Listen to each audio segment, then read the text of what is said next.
You're listening to FairPlay on justicenews.net. Welcome to FairPlay on justicenews.net. I'm your host, Imran Siddiqui. John Ortiz Kehoe was charged with the murder of Rose Larner in 1997. Her family reported her missing sometime in December 1993.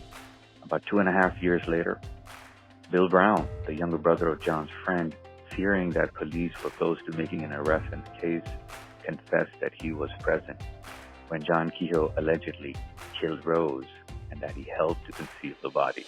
But he denied that he took part in the killing. In exchange for his testimony against John, he was charged as an accessory after the fact. Bill Brown, the only eyewitness to the crime, served as the prosecution's main witness. John testified in his own defense. The two accounts of events leading up to the killing were similar in many ways, but John testified that he left Bill and Rose alone and that Bill Brown had killed her when she refused to have sex with him after multiple requests throughout the day. Bill Brown testified that John killed Rose because she was John's old girlfriend. She was obsessed over John and interfered with his other relationships, and she had damaged his truck on more than one occasion. Bill Brown further testified that John killed Rose while he watched. Together they disposed of the body, and the allegation is that it was a process that involved mutilation, incineration, cannibalism, and burial. And today we're speaking with John Ortiz Kehoe from Michigan, and he's live with us from the prison. Thank you for joining me, John. Yeah, thank you for having me. I appreciate your time because it's really tough to give interviews from the prison, and I understand the kind of things that you go through, so I really appreciate your time on this. Yeah, well, I appreciate you for having me, and I know it's difficult because it's designed to be difficult because they don't want us to get our voice out and reveal circumstances that transpired to put us here.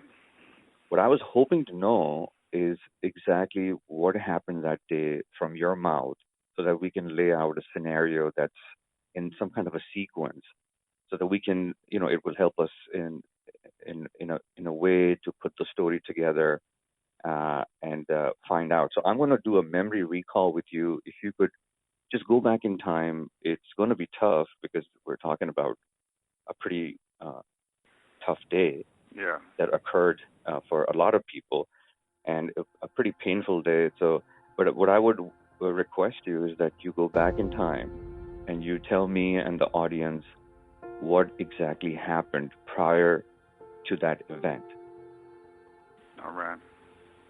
Well, we'll have to start by going back to 1993 and who I was in 1993. I had returned from Florida. I went to college in Florida, and I had returned to Michigan after I dropped out of college. But I was still an aspiring rapper and producer, so that was what I was focused on at that time. And I was kind of like a local celebrity at the time as far as doing shows and producing rap tapes and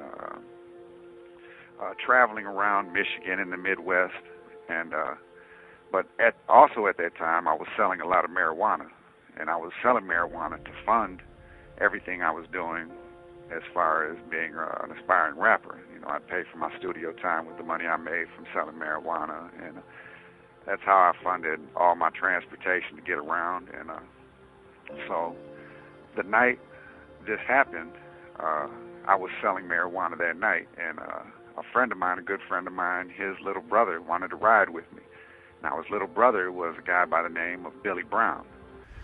And Billy had paged me and told me that he wanted to ride around with me, so I went and picked him up. And we were going to Grand Rapids to sell some marijuana to my brother. Now, my brother went to college at Ferris State University, which is up north in Michigan. So the halfway point between Lansing and Ferris State was Grand Rapids. So he'd come down to Grand Rapids, and I'd drive up to Grand Rapids, and then I'd give him a couple pounds of marijuana, and he'd take it to college, and that's how he basically paid his way through school. So that day, I picked up Billy, and he had a girl he wanted to pick up to ride with us. So her name was Shelly. So we went and picked up Shelly. And the whole time on the ride, it takes about an hour to get there from Lansing. We went up there, and he was trying to hit on Shelly, but Shelly wasn't trying to hear anything that Billy was saying, was basically blowing him off, and we sold the marijuana to my brother. On our way back down, Billy got upset that Shelly didn't want to sleep with him, so he wanted to be taken home. So he basically said, look, take me home. She's not doing anything. So I went to drop him off, and when I dropped him off, Rose was there. Now, Rose, everyone says, refers to Rose as my girlfriend, but really Rose was one of the home girls. She was one of the girls that would hang out with me and my friends, and we'd party together, and sometimes she'd go with us when we went to shows or concerts, and she was just one of the girls that liked to hang around. So she saw me in the truck with Shelly, and she was upset that she wasn't with me, and she tried to pick a fight with Shelly. So this is when I was dropping off Billy at his house. So I didn't want anything to happen there. Like, I didn't want him fighting or anything, so I just took off. I left. So I went to take Shelly home, but while I was going to drop her off, my pager started blowing up, which means Billy was paging me nonstop. So I pulled over to a gas station and called him back to see what he wanted. Now, he was still revved up from the night trying to hit on Shelly, so he wanted to sleep with Rose. All right. So he told me that he had convinced Rose that if I came back and had sex with Rose, that Rose said that she would have sex with Billy too. Now, this isn't anything unusual because me and several of my friends, we partied with Rose, and she slept with all of us, so it wasn't anything that was unusual. But I didn't want to come back. But Billy begged me, come back, we can party.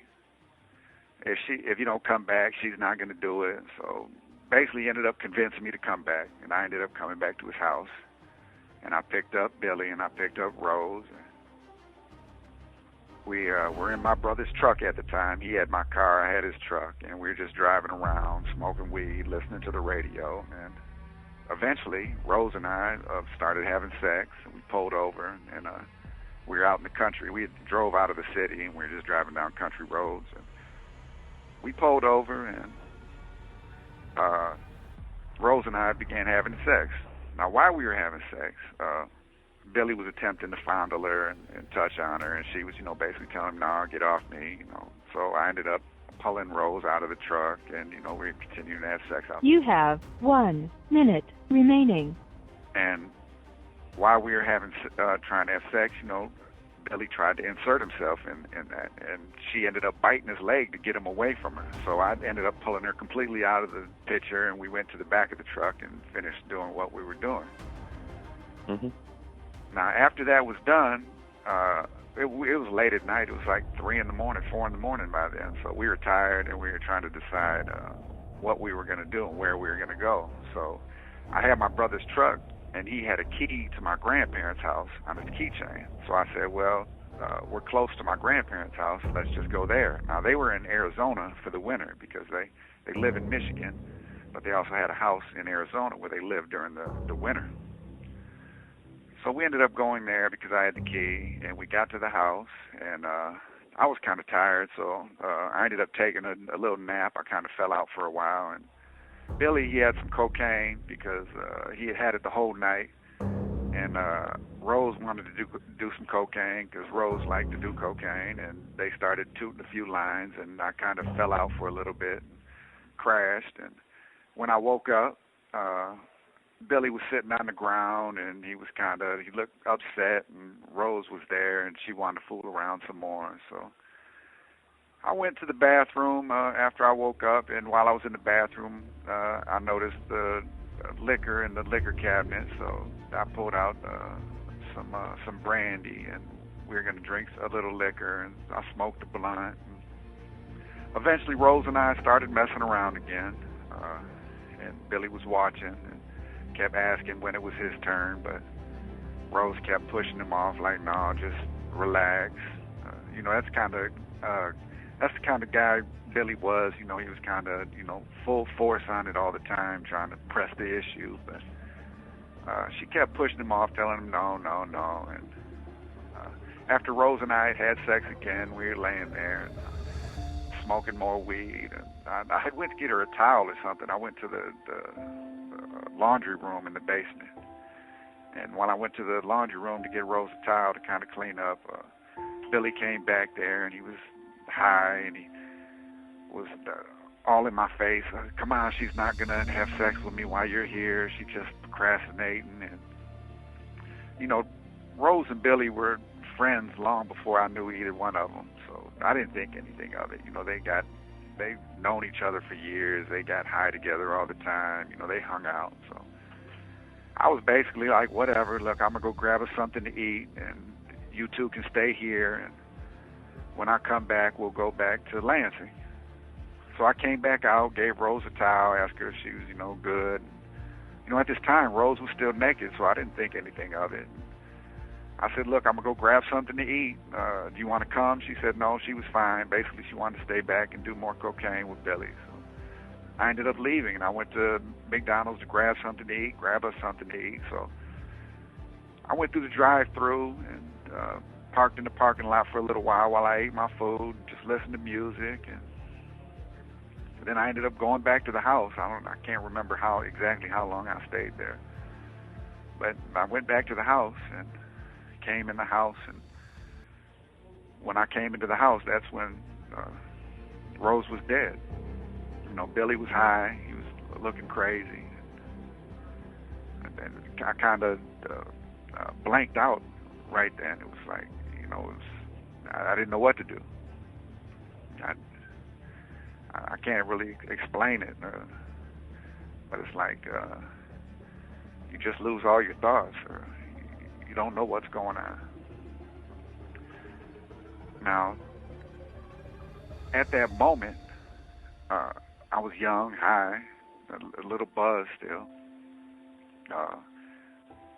Billy, he's my friend's little brother, but my friend at the time was a pretty big drug dealer, and the people they associated with were even bigger drug dealers, and they were all connected, in the city and all the way down into Mexico.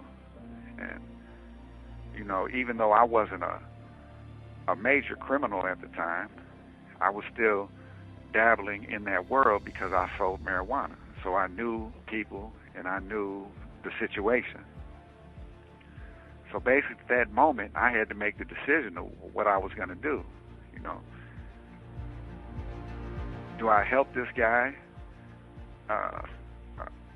cover this up, or do I face consequences if I don't? And at that moment, I made the wrong choice to help him cover up what had happened.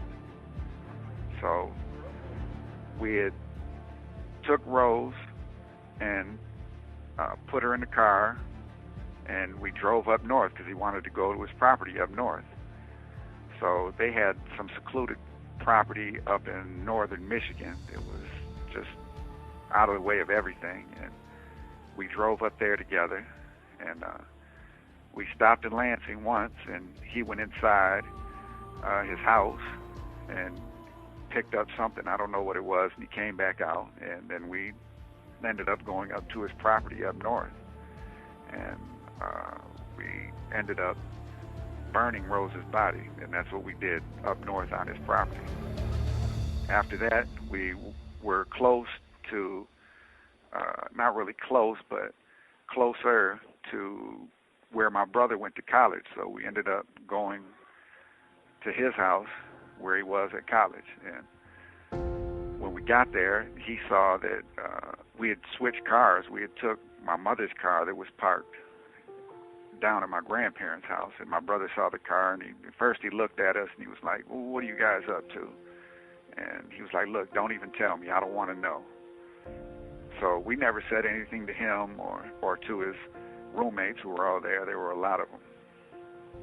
So Billy had ended up crashing, and my brother kept saying, well, where's my truck? Why do you got this car? So I ended up driving the car back to get his truck and switched the car and brought it back up to my brother's house. And after that, we stayed there for a little while and ended up going back to Lansing. And that was the night of what all of this transpired. And from that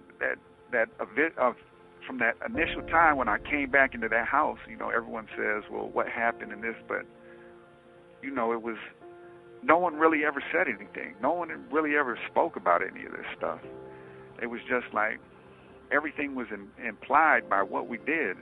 And so there was never has been any conversation of what happened or who told someone what. And, you know, all this stuff was buried then. And it stayed buried for years, and no one ever spoke about it until 1995, when Billy's brother ended up getting indicted on a federal weed case. And I think it was 2,000 pounds, a conspiracy, and involved 2,000 pounds. He ended up getting indicted. And that's when everything started coming out, because all these guys started catching drug cases, and then they all started pointing fingers to get out of their drug cases. And that's when everything came to light. Did the DA's office or the prosecutor's office ask you to point fingers? Well, initially they kept, during this whole time, because Billy's kind of a loudmouth, so he was constantly telling people, you know, or leaving little innuendos of what he did. So during this time, detectives were coming to me and they were telling me, look, we know you didn't do it. Testify against Billy. Give us a statement, and we'll work out a deal for you. So I kept just telling them, I don't know what you're talking about. For all these years, I kept saying, I don't know what you're talking about. But one thing about the whole situation is, Billy's father was a local union rep for the UAW. So, you know, they had a little bit of political clout locally in the area. And the prosecutor who was investigating it, his name was Donald Martin from Ingham County. And his chief assistant prosecutor is a man by the name of Kim Warren Eady. And Kim Warren Eady is married to my stepfather's ex-wife. Now, my stepfather and his ex-wife had a bitter divorce, and my step-siblings were split between our households. So two of my stepbrother and sister lived with the chief assistant prosecutor, and then the other brothers, they lived with my stepfather, but they had moved out of the house by the time, you know, my mother and my stepfather got married. But the divorce between them two was bitter, and she used to try to get him arrested all the time on false charges. You know, nothing ever stuck. They'd just come arrest him, bring him in, and they'd release him because she just filed false charges. Now, her husband was the chief assistant prosecutor of the case. So, you know, this was a huge conflict of interest, and who would trust, you know, plenty of people have been through bitter divorces now. Would you trust the person you divorced to have power over who they're going to prosecute? Of course not. But this is what happened in my case. In one of the interviews, Rose's mom said that you once moved in, you guys were pretty close, and you were a couple. As far as I remember, that's what she said. Yeah, that was a narrative they tried to push. Now, you know, I stayed at her house once, twice maybe. You know, just slept over because we'd be out partying, and she'd be like, "Well, come stay with me." And I think I stayed over there once or twice. But that was a huge false narrative they kept pushing. Now, staying over there, crashing at the house once or twice is me moving in. I mean, they got things confused, but that's definitely not what happened. You never moved in, and you were like just laying around, playing with, you know, a lot of cash in your hands and guns in the house. This never occurred? I'm sure I had lots of cash on me because I sold marijuana, and you know, had sold marijuana to Rose's mother because she smoked marijuana too. Everyone I was around, was, because I was in that lifestyle, people I hung around and were around smoked marijuana. So I sold marijuana. And I did carry guns back then. Was it like that you moved into their house and lived with them for some time? Because according to Rose, you were homeless and she needed to help you. Yeah, that's not the case, not at all. That was just a narrative that the media pushed after, basically all they did was they created this scenario which they were going to use as the case. And the media pushed that scenario. There was never any confirmation or independent investigation. The media never spoke to me, never tried to speak to me, or never looked into any of this stuff. All they did was relay the information that the prosecutor's office gave them. And that prosecutor was Donald Martin and Chief Assistant Prosecutor Kim Warren-Eady. They were the ones that constructed this whole case. So they never really investigated into the case and said, look, this is how we see it, this is how we're going to prosecute it. No, they got Billy, they were going to charge him, so he came forward and was like, look, I'll give you him, just give me a 1-year deal. And they were like, all right. Then they constructed their case around his story. Why didn't you take the deal? Because by the time it got to that, I was so, this was 3 years this happened, well, 2.5 years prior. Now, in that time, I had went from being a small time, just selling a couple pounds of marijuana, to I was distributing major marijuana. I've said before, I was selling around 500 pounds per week, which was a ton a month.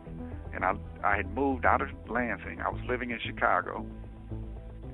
And when it got to that point, I was so far involved in the criminal lifestyle that wasn't even in my mindset of doing that. You left the state and you just moved on with your life? Yeah, I had left the state completely. Yeah, because according to some of the statements of Mr. Billy Brown, you were all around him. You were always there, keeping an eye on him, so he doesn't speak. It's a complete lie. It's just more of their false narrative they push. And all of these, this is easily proved that it's a lie because, I lived out of state. I moved out of state. They knew I lived out of state.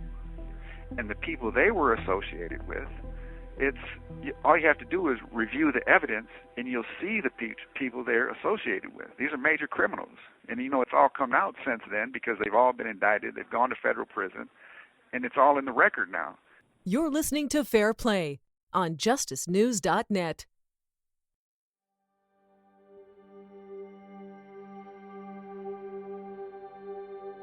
This is FairPlay on justicenews.net. Welcome back to FairPlay. I'm your host, Imran Siddiqui, on justicenews.net. And today we're speaking with John Ortiz Kehoe, who is fighting from inside the prison in Michigan against what he calls his wrongful conviction in 1997 for the killing of Rose Larner. John has spent 25 years behind bars, and they say he has no chance of getting out, no chance of parole. If you don't mind, I'm going to take you back to that night once again. All right. If you could tell us a little bit about your relationship with Rose. All right, yeah. Let me see. I met Rose through Billy. Billy is the one that introduced me to Rose, and Rose knew who I was. She saw me at a show I did at a local club in Lansing, and that was the first time she saw me. But I didn't remember who she was. I don't even remember meeting her. What year was that? That was 92. I think it was 92 or 93. It was somewhere around there because I came back from college in 92. So it had to be late 92 or early 93. So you had known Rose for about a year and a half before she died? I'd say a year. Okay. Yeah. When she saw me at the club, I didn't meet her or talk to her or know her. She just saw me. It was when I was doing a show because like I told you, I was a local artist and I'd perform at clubs and different venues around the state. And, you know, I had tapes in the store that I used to sell. This back when they had cassette tapes, and I used to sell tapes, and I also sold them out of my car, out of the trunk of my car. And, that's what I was doing. So she knew who I was, and she convinced Billy to introduce her to me. So he called me, and, you know, that's when I met her. All right. So you've known Rose for about a year or so, and then we go back to the same night. Mm-hmm. So what you were saying... Go ahead. I was going to say the time that I knew Rose, you know, was basically us partying. You know, she was more of a party girl. You know, Rose liked to do drugs, and she liked to party. And, you know, she partied with me and many of my friends. You know, she was just basically one of the homegirls that hung around us. Mm-hmm. And I'd like to remind the listener that, you know, this conversation is not an intent to discredit or hurt someone or to attack someone that has passed away who's not here to defend herself. And there's not an attack on anyone's family. We just want to bring out the facts. We just want to talk about what occurred here. Yeah, this is no way an attack on Rose. I mean, this is just this information that I'm saying is information that's, you know, it's in the record. It's, you know, I like Rose. Rose was down. Rose was basically part of the crew. She was always around. I mean, I did not like Rose, or, you know, she was basically part of the crew, one of the homies. Okay. So going back to that night, you said that you left and you were at McDonald's. So yeah, probably there would be people at McDonald's who could verify that you were there. And this is what happened during my trial. Now, during my trial, you know, I told my attorney beforehand what had happened. And if you're going to make an alibi statement during your trial, you have to submit a notice of alibi that gives the prosecution time to check it out. So, you know, I told my attorney where I went. And my attorney was like, well, did you know anyone there? And I was like, you know, I can't remember. It was so long ago, you know, faces I've seen. He's like, well, if you don't know for sure, then you don't know. Don't say anything. And I was like, all right. Well, you know, I think I remember seeing someone there. And he was like, well, if you can't say for sure, don't say it, because we have to give them a notice of alibi of someone who's seen you. And I was like, well, no one saw me because I went through the drive-thru. It'd just be me seeing somebody. And, you know, he was like, all right. Well, while I was on the stand and I was telling this, the prosecutor was like, well, what time did you go? Now, this is, 2.5, 3 years prior, so I don't know specifically the time. I can just say the date of who I was there. And he kept pressing. He was like, well, did you see anyone? You're from that town. You had to have seen someone. And I said, yeah, you know, I think I saw this guy. Now, I didn't say I talked to this guy. I just said I thought I saw him through the window.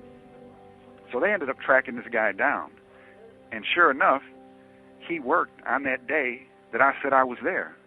Now, so the prosecutor comes back and says, well, what time were you there? Were you there at 2? I said, I don't know. It was afternoon sometime. I can't remember. It's 3 years ago. He said, so it was at 2. I said, I can't tell you. So when it comes time to give his closing argument and they find out this guy did work there, he says, well, John says he was there at 2 o'clock, and this guy didn't work until 5 o'clock. Well, I didn't say that. You said that, and now you're confusing the jury by telling them the time that you said. But how would I know that he was working 2.5 years ago if I wasn't there? And they asked him, well, did you talk to John? He was like, no, I don't remember seeing him coming through. Well, I never said that either. I said, I looked through the window, of course. When you see someone, that doesn't mean that they saw you too. I just looked through and saw this guy working. But they had proof that this happened, but they wanted to discredit me by, you know, they misconstrue the evidence. Why they try to give their own perception of what it was to sway the jury in their favor, and that's what happened with that instance. But all McDonald's has circuit TV recordings. I don't. No one pulled those out? I'm sure if they would have tried, I don't know if they did or they didn't. That's what happened with the store. Now, when they said we stopped at the Myers prior, and you know, that was just something that Billy had made up. So during my trial, they tried to that was the real issue. They were like, oh, he planned it. He went to the store, which was Myers. He went to Myers and he bought this stuff planning to do this. Well, during my trial, I kept saying, no, that never happened. It's ridiculous. First Billy was saying it happened in Grand Rapids, and I got there minutes later, which is impossible because Grand Rapids is hours away from Albany. But I found out after my trial concluded through a Freedom of Information Act that they sent 2 investigators to Myers, and Myers told them, no, we don't have a video of them coming in. We don't have any sales records of selling anything to them. And we don't even sell what you're saying he bought. Wow. But they withheld that evidence during my trial. And the prosecutor knew he was lying to the jury, knew the narrative he was pushing was false, but he just did it anyway. And then he withheld the evidence, so I couldn't expose it then. So going back to that night, Bill Brown calls you on your pager, and nobody picked up records of those pager communications? No, they didn't even try because this wasn't disputed. Everything leading up to that night, nothing is disputed between me and Bill Brown. This is his story too. He admits to all of this, that it was his idea to call me to get back, that he had to convince Rose to this agreement, that, he badgered her and eventually she gave in. This isn't disputed. This is what he says too. The only dispute comes to right there at the final end of what happened, because he can't dispute it because all of the evidence is pointing to this. But because there's no body, there's no murder weapon, there's nothing, all there is his story, he can make up any story he wants. Yeah, but the problem is that majority of wrongful convictions are based on false testimony, and especially with the people who recant testimonies after the fact. Yeah. That used to be a passive way of convicting people. Witness testimony has to be backed up with evidence. I mean, otherwise it's just hearsay. You would think that, the horrific accusations would require extraordinary evidence.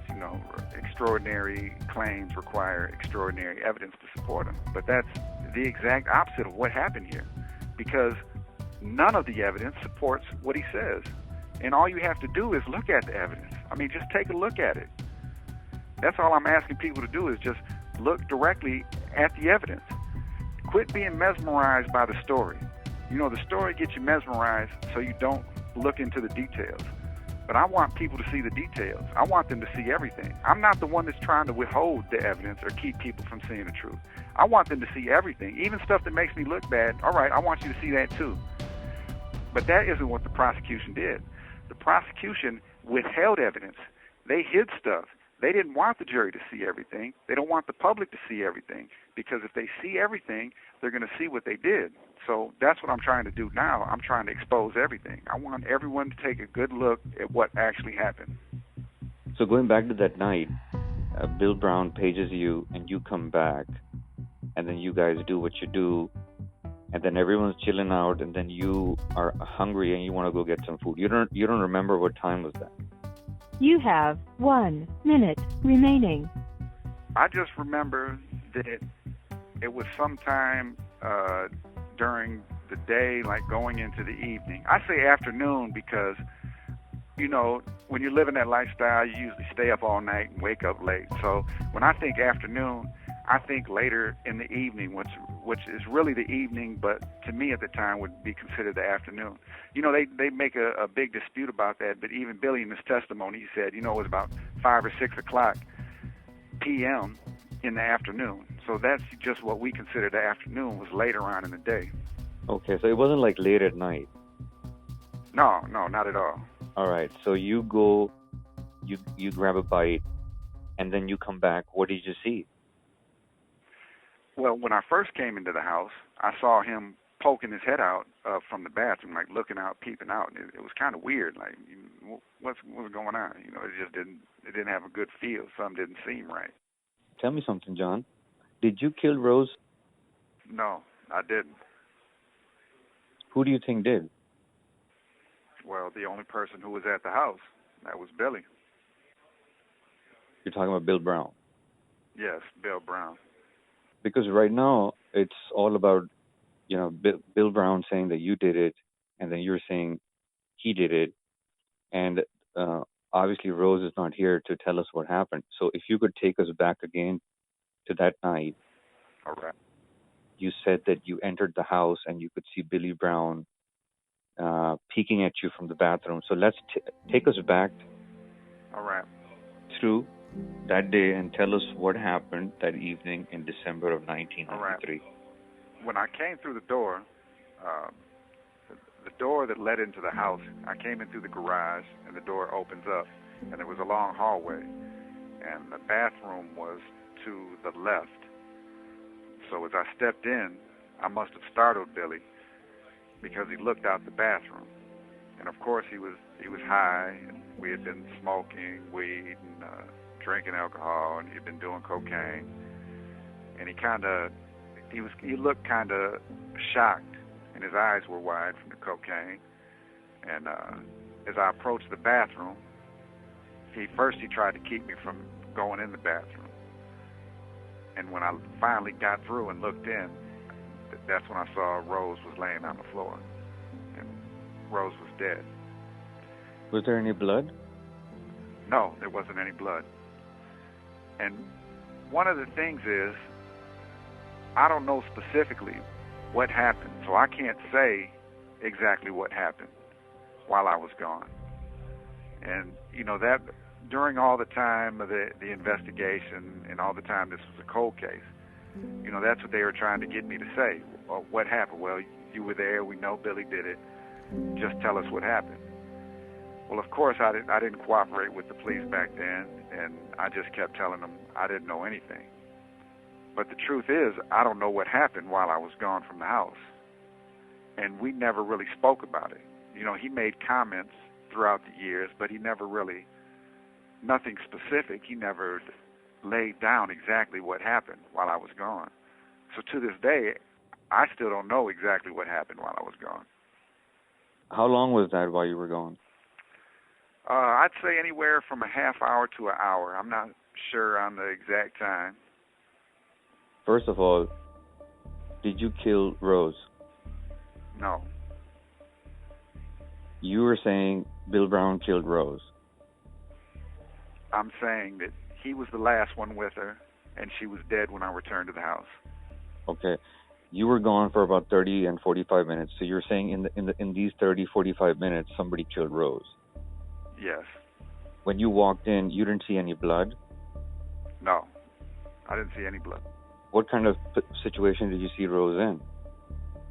She was gone.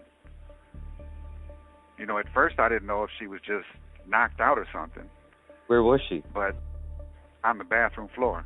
As soon as I walked into the house, the bathroom's to the left, and she was on the floor in the bathroom. Inside the bathroom? Yes. Was she facing and up? then there was... No, she was facing down.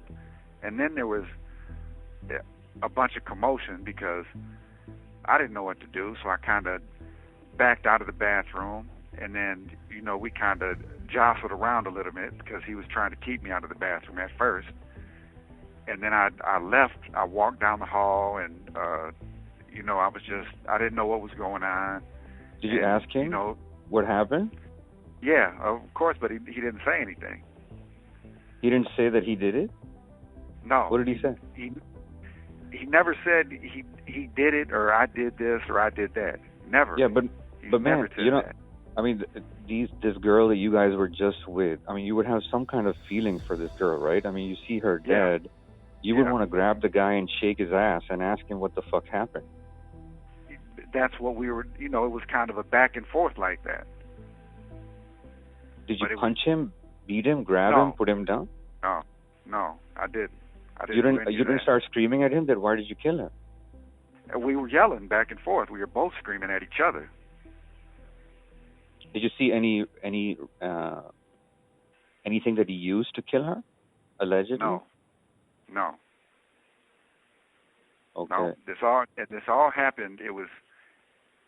It seemed like it couldn't have happened too quick, but it seemed like, I don't know, it's just like everything was distorted at the time. It's hard to say, and it's hard to think back to exactly what happened. Like everyone wants to pin down, well, exactly what happened. But I don't know if you kind of, if you're kind of in a daze, or if I was in a daze, or what. But it's hard to pinpoint exactly what was going on. And everybody wants to know, well, this, that, and the third. But until you're in that situation and you've lived through something like this, you don't know what it's like to be in that situation. Yeah, you're in a state of shock. Yeah, guaranteed. But you couldn't figure out at that point that he used something, or was there a device, or was it hands or a wire, or how did he kill her? There was no idea to figure that out. And I have no idea what exactly happened. And the theory my attorney was trying to put together during my trial was, he was saying that everything Billy was saying, who would know this besides the actual killer? So, who would know exactly what happened? Was he saying what happened when he was saying this about me? So what you're saying, what your attorney was implying, was that all these things that he said about you, there could be a possibility that he did all these things. Yeah, that's what he was putting towards the jury, because I couldn't say. I never came and said, well, Billy did this or Billy did that, because I can't say those things, because I don't know those things. And I'm not going to make something up and try to say this stuff about him. But what about the stories about allegedly what you did to her? They're saying dismembering, the blood, and on top of that, cannibalism allegations. What is all of that? Yeah, it's all ridiculous. See, these all came from stuff he was saying after the fact. He was saying this about himself. He wasn't saying this about me. This all came from police reports of him saying this to other people about himself. So, they even asked me about that. The detectives asked me about this, about him. Did he do this? And I told them, no, this never happened. So when he got the deal and they gave him the deal and they took his story, all they did was allowed him to say, oh no, that was him. That saying it was me. They let him put everything he said about himself on me. And I have all the police reports, and people testified to this, that no, that was what he was saying about himself. But if you look at the physical evidence proves that it didn't happen, because they tore up that bathroom from top to bottom. They tore up the drain from inside the house to outside the house. They pulled out everything, and nothing was in that house. They didn't find luminol, didn't test positive. There was no hair, no trace evidence, nothing. They tore it up, scoured it, nothing. And if what he said truly happened, they would have found something. We all know the truth about forensic evidence now. And there's no way what he said happened could have happened, and then they wouldn't have found something. What about the blood on the wall?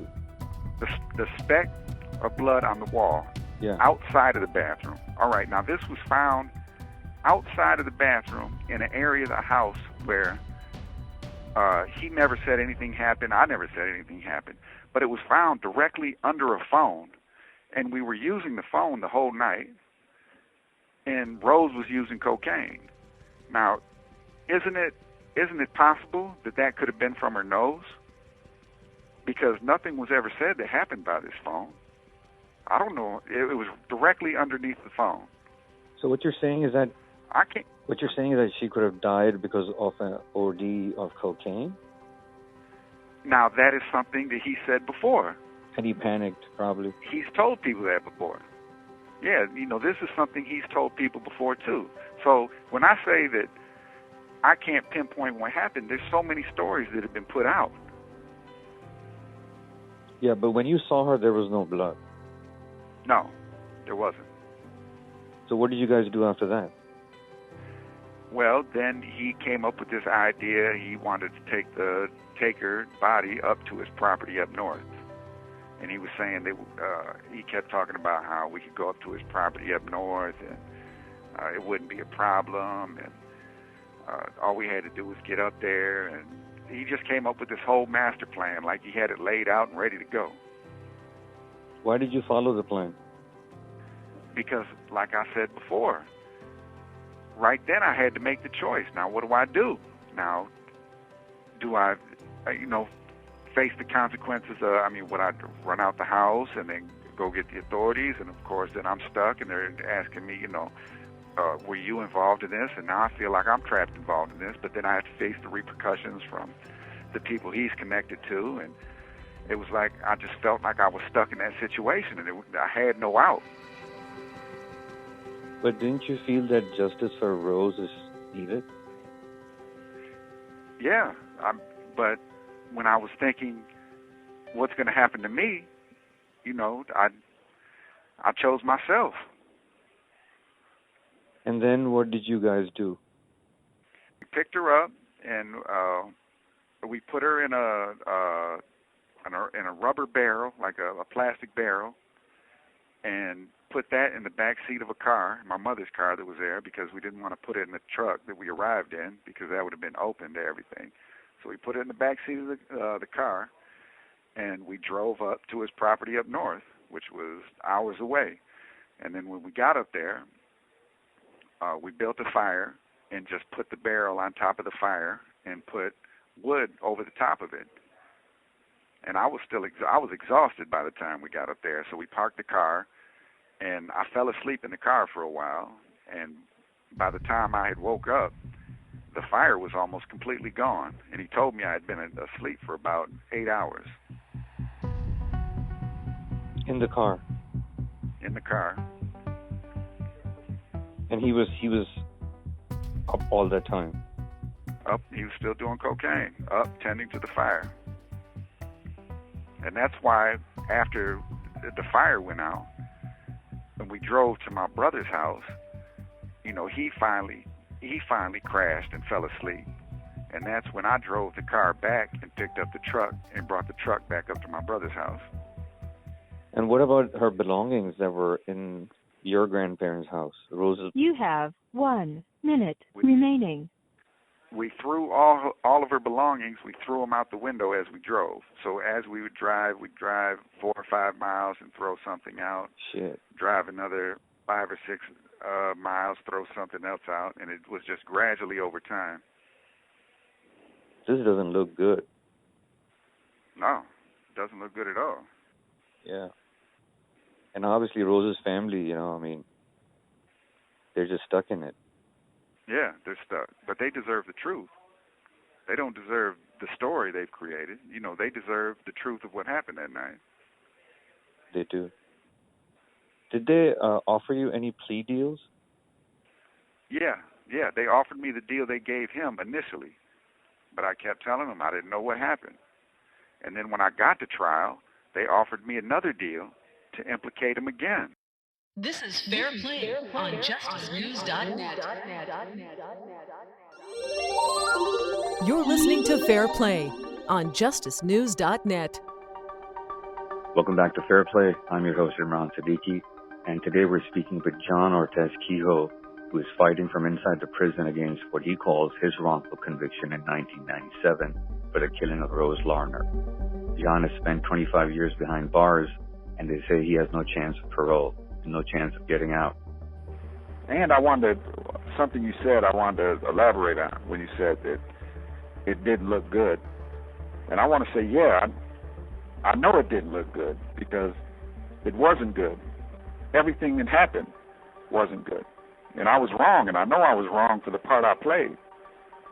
But I spent 25 years of my life in prison for the wrong I committed. But they had me in here under a lie. And Billy walked free because of that lie.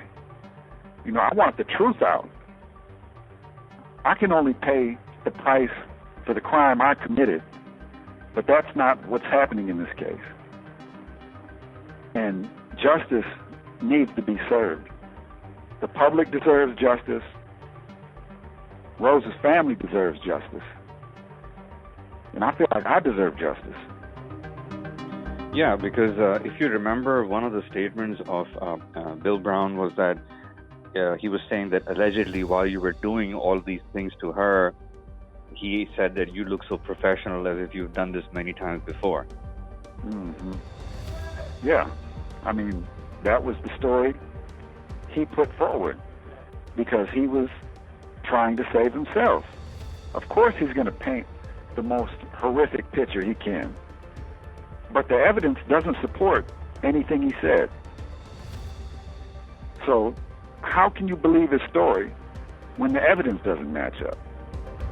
So basically what you're saying is that none of that thing happened, the dismembering, the blood, the cannibalism and all of that, none of that occurred. None of that. That's ridiculous. None of that stuff happened. You saw Rose the last time. Yeah. Was her body dismembered and into pieces and stuff like that? No. And they have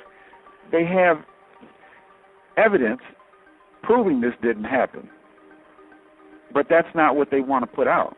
You know, I watch these shows, specifically the Forensic File, and I see this detective on the Forensic File saying, well, people just don't find bones or human bones in their house. Well, they didn't, because their own experts said they weren't human bones. But that's not the lie the prosecutor told the jury. The prosecutor just went in front of the jury and told a lie. You're talking about the bones that were discovered at No, not at his property. I'm talking about the bones they found in the sump pump at the house. They found some tiny, minute bones, and their expert said, in his expert opinion, they weren't likely to be human bones. And then they asked, well, did you send them to the national expert, that the utmost authority on bones, who they were working with also? And their expert said, no, I didn't even try because I knew they weren't. Yet the prosecutor told the jury that they were identified by two experts as being human bones. He just flat out lied to the jury. And because he lied to the jury, then the detectives, when they go on these shows, like Forensic Files and these other media shows, they put that forth as a fact. They say, oh, these human bones were found in the house, when they weren't. You're just lying. You're basing all this on a flat-out lie. It's just all part of their false narrative they keep pushing. So everyone is committing perjury? I mean, yeah, they don't call it perjury when the prosecutors lie to the jury. You know, they're immune from any type of repercussion for lying to the jury. You know, all they get is a slap on the wrist for doing so. Yeah, it's called prosecutorial immunity. Yeah, so they can do this and nothing happens to them. But, you know, I have the actual transcripts. I have their own doctor. He was a forensic anthropologist from Michigan State University who worked with the Michigan State Crime Lab. I have his testimony, and this is what his testimony said. It's in black and white. Anyone can read it. And then anyone can read the prosecutor lying to the jury. I mean, there's no way for them to get around it. It's what was said. Yet, when you go to the media, they're repeating this lie, and the lie came from the prosecutor. So when you last saw Rose, there was no sign of strangulation in the neck or blood or anything like that? No, I didn't see anything. Nothing like that. Did you ask him how did he die? How did she die? Did you ask Bill? I never asked specifically. No, like I said, you know, everyone wants to pinpoint down exactly what happened, but you know, this isn't a movie. When stuff like this happens, everyone says what they would have done, but until you're exactly in that position and this stuff happens to you, you don't know what you're going to do. Yeah. And it's hard to say, you know, everyone, well, I would have done this, well, I would have done that, well, you don't know what it's like to feel that pressure, and when it just hits you, and believe me, it's something totally different from sitting back and just observing it as someone who didn't go through it. So this was something that we never talked about. It was like no one wanted to talk about it. It was taboo to talk about it. Before they offered any plea deals to Bill Brown, are you saying that they offered you the plea deals first to accuse him? Every time the detectives would come and try to speak with me, they would tell me, look, take the deal.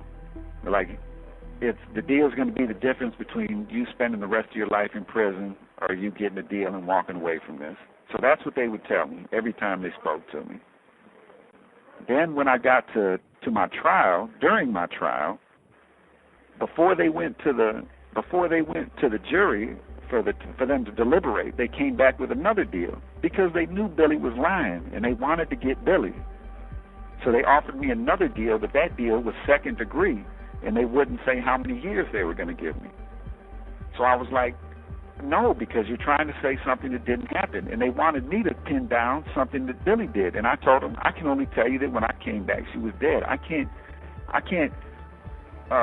lie and invent something that happened that I don't know for sure happened. So I'm not going to sit here and lie for you. And basically, that's what they wanted.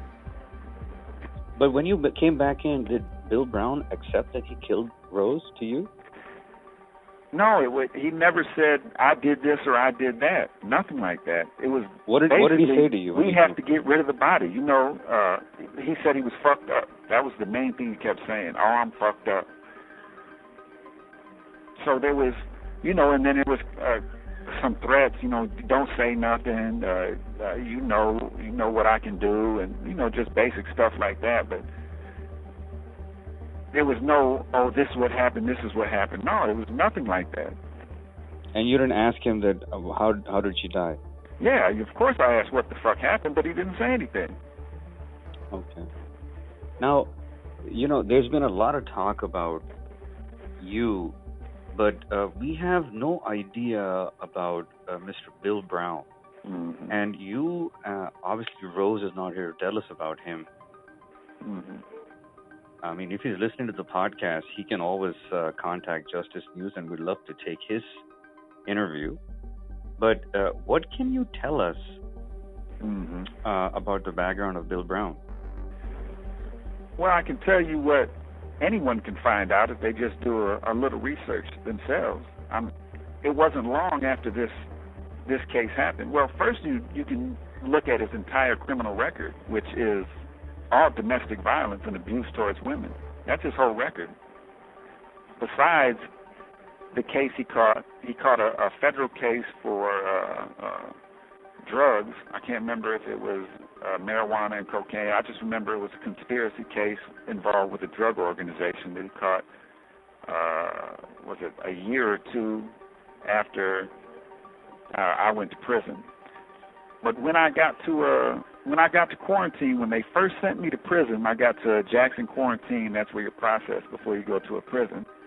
One of the guards came to my cell and told me, your boy did it again. And I asked, what are you talking about?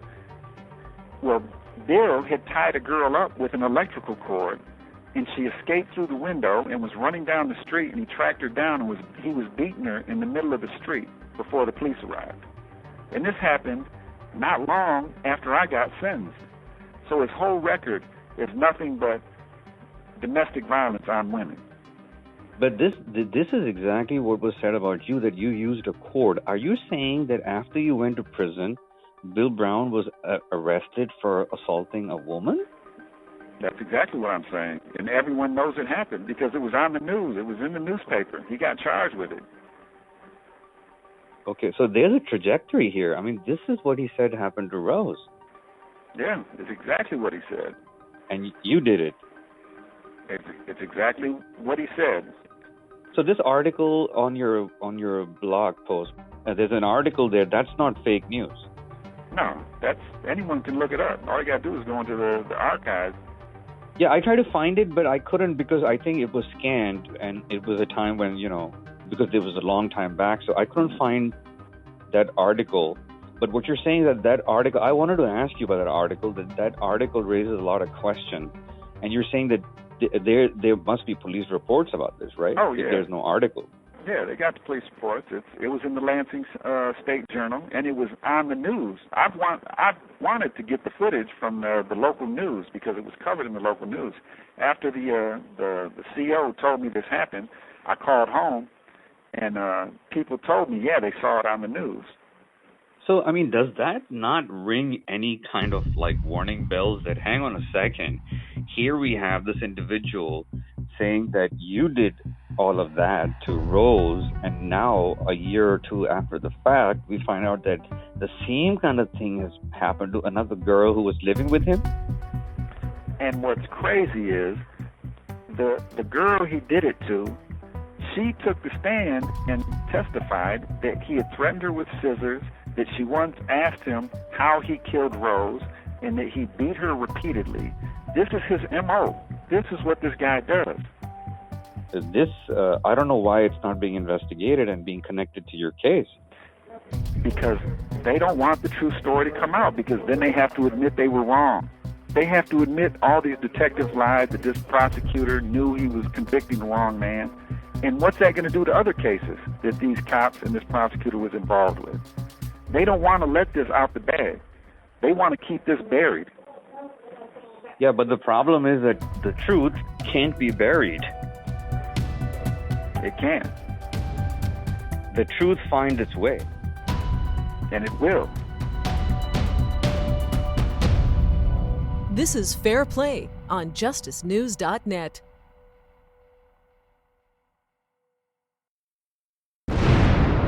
This is Fair Play on justicenews.net.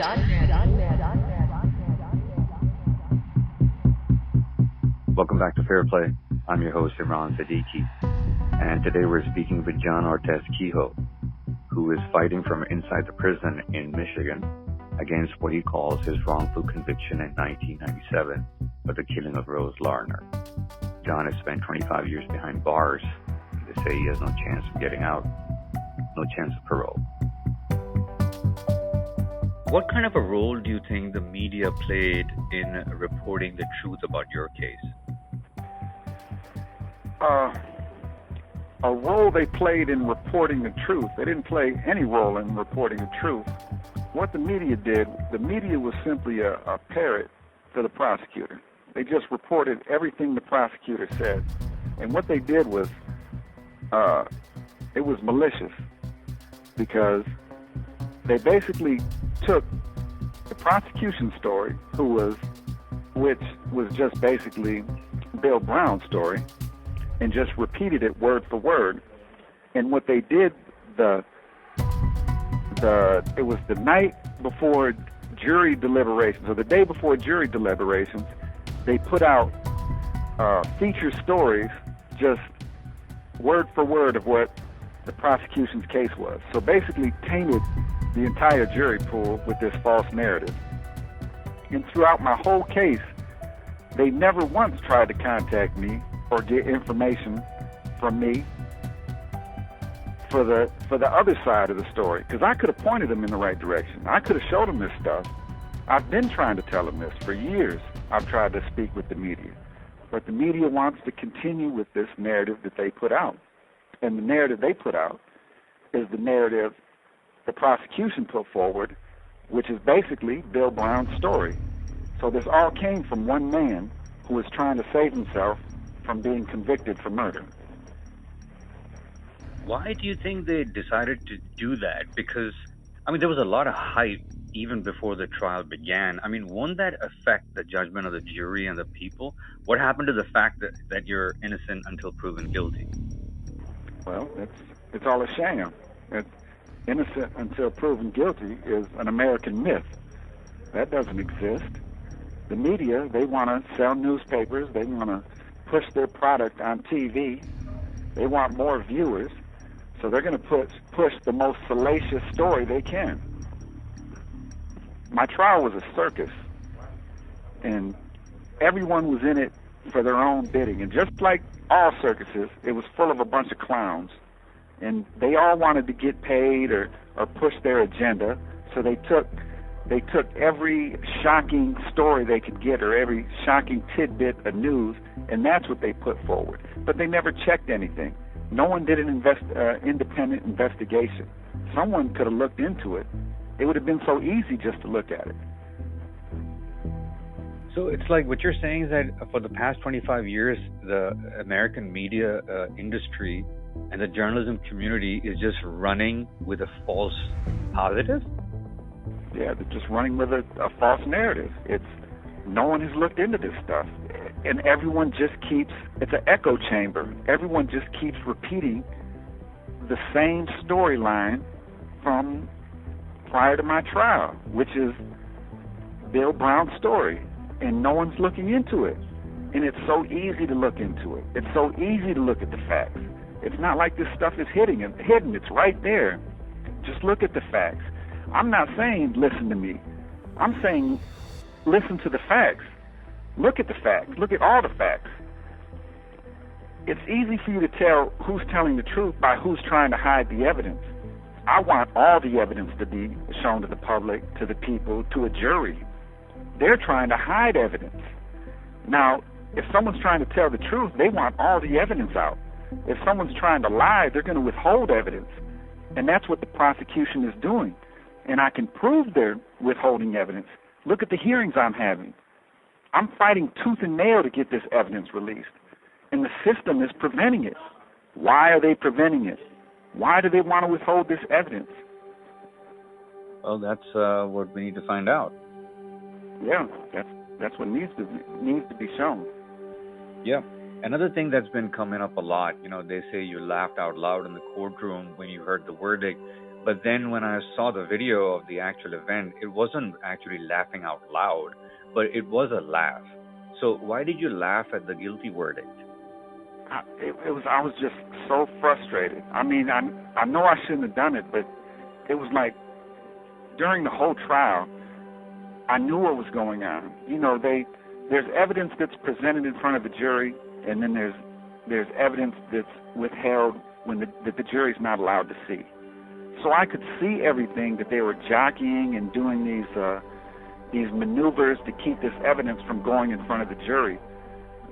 So I knew the fix was in the whole time. And when the jury came back, I was just so frustrated and just defeated. It's all I could do. I didn't know how to act. I didn't, it's like a nervous laugh, or it wasn't. You saw the laugh. It was wrong, but it wasn't how they try to portray it. And they don't show the whole video. They don't show me telling my family and people in behind me in the courtroom who were there to support me, telling them, look, they just fucked me.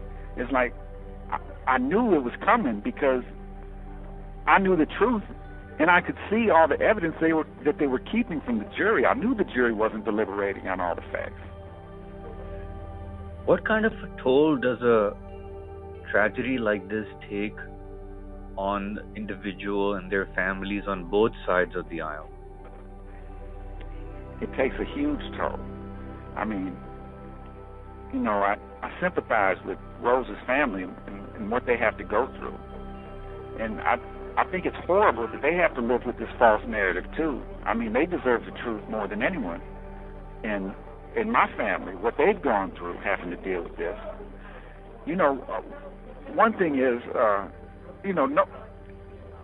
I come from a family where I'm the only one who's gone to prison or been in trouble, and during this whole course of events, they were always telling me, look, just go to the police and tell the police the truth. They always told me this. And when they came to my trial and they saw the lies and they knew the lie that they were lies, and then the media was saying things about them too, that's when they realized that maybe something is wrong with our system. They realized that something was wrong with our system because now they were getting put through the ringer too. And it takes something like this to happen to you before you realize that the system is broken. What do you think were the mistakes made here on individual part? Mistakes made here on their part and on your part? Well, I know my biggest mistake. My biggest mistake was that I didn't cooperate. I should have came forward. I should have just faced whatever I had to face, and I should have came forward. I know it now. I I was young back then. I made the wrong decision. I can admit that. And the mistakes on their part they're just egregious. They're just easily spotted. I mean, the prosecutor should have been seeking justice. That's the prosecutor's role, is to be unbiased and to seek the truth and seek justice. And that's not what happened in this case. Who do you think should be held accountable for what happened in your case? Well, I don't understand why no one is clamoring, or the public isn't up in arms about Bill Brown receiving this 1-year deal. I mean, why is no one upset about this? Why is no one contacting the Calhoun County Prosecutor's Office and asking about this? You know, that deal was arranged through Ingham County. That was arranged through Donald Martin and the Ingham County Prosecutor's Office. That wasn't Calhoun County's deal. That was Ingham County and Donald E. Martin that had the conflict of interest with Kim Warren Eady. They arranged that deal. And I think the public should be upset. I think Rose's family should be upset. And I think people should be contacting the Calhoun County Prosecutor's Office and asking, why isn't justice being done? Why do you think it's so difficult to get an innocent man out of wrongful imprisonment? Because the state, who is the prosecutor's office, and the officers involved have to admit they were wrong. And the government doesn't admit they're wrong. You know, if they admit they're wrong, then it calls into question every other case they've worked on. I mean, we always see, even in wrongful convictions, you rarely see them point the finger at the prosecutor. You know, it's always, oh, this slipped under the cracks, this evidence was withheld, or it was a detective's mistake, or even they'll put it off on a police officer. But the prosecutor never wants to take the blame because they don't want to show that they knowingly convicted the wrong person, because that calls into question all of their prosecutions. And then that calls into question the entire system. And the system doesn't want a spotlight on it. The system doesn't want to expose itself for being broken. So they're going to fight tooth and nail to keep that from being shown to the public. Do you think individuals get proper defense attorneys, public defense attorneys? Oh, no. My defense attorney was paid. I paid for my defense attorney. But can you believe that my defense attorney didn't call one witness on my behalf? Damn. A case of this magnitude, with these accusations, my attorney didn't call one witness. Why didn't you push him on that? I did. His reply was, no witnesses are the best witnesses. He wanted to just attack the state's case and not present anything. Wow. When people were coming forward and telling him, look, I can testify that this couldn't have happened, especially people in my family. My family really wanted to testify because things that the prosecution was putting forward and Bill Brown was saying couldn't have happened because he was just making stuff up about the house. You know, my family wanted to come forward and say, look, he said I brought a hose in from outside. Well, this was December, and the house was winterized. There would have been no running water outside, so that couldn't have happened. Wow. Or he got wood from the backyard. Well, my family was like, there's no wood in the backyard. Or he put a knife on the ledge in the shower. Well, there's no ledge in the shower. You know, these were just little bits of information that my family wanted to come forward and testify and say, look, this couldn't have happened. This is how you know. You have 1 minute remaining. But my defense attorney didn't allow it to happen, and that was a huge mistake. He should have put forth a defense, and he didn't. Yeah, they allowed Bill's family to come forward, but they didn't allow your family. Yeah, it was ridiculous. It was all one-sided, and it was a circus. What kind of a role do you think race played in your case, or do you think that the U.S. criminal justice system is not racist, it's just biased? Oh no, of course the U.S. criminal justice system is racist. It was built on racism. And one of the things that happened, this is going to be a shock to you. During my trial, you know, I had been when I first arrived back from Mexico, of course, I was dark and my skin was tan. And when I had been in the county all those months, of course, I lightened up. So I came to trial. I had a suit on. My hair had grown back out. I was light. The prosecutor actually went and got a mugshot from when I got pulled over for driving without a license, and it was in the summer. I was dark. I was mowing the grass. I had a lawnmower in the trunk of my car, and I didn't have my license. So they took me in, took a mugshot, and then released me. At my trial, the prosecutor got a copy of that mugshot and put it up on a giant projector and told the jury, this isn't John Kehoe, this is John Ortiz Kehoe, and had a picture of this mugshot from when I got pulled over after cutting the grass. And of course I was dark, and you know, I looked more Latino, and he was basically telling the jury, oh, this isn't him, this is the real Mexican John Ortiz Kehoe. It was ridiculous.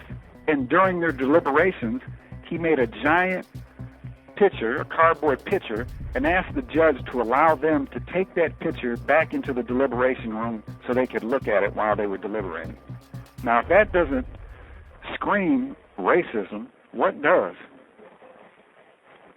What would you want to say to the world, John? I just want the world to please look at the evidence. You know, don't just follow blindly the story that's been told, because that story is nothing but a story, like a rumor that's been repeated over and over. Look at the facts. Look at the evidence. It's all right there, plain as day.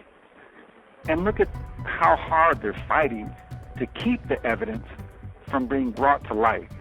That right there is going to tell you who's telling the truth. If I'm saying, put all the cards on the table, I want you to see everything, and the state and the prosecutor is still saying, no, we're going to hide this evidence, you already know who's telling the truth. Because the person who's telling the truth wants everything out in the light, and that's me. This is FairPlay on JusticeNews.net.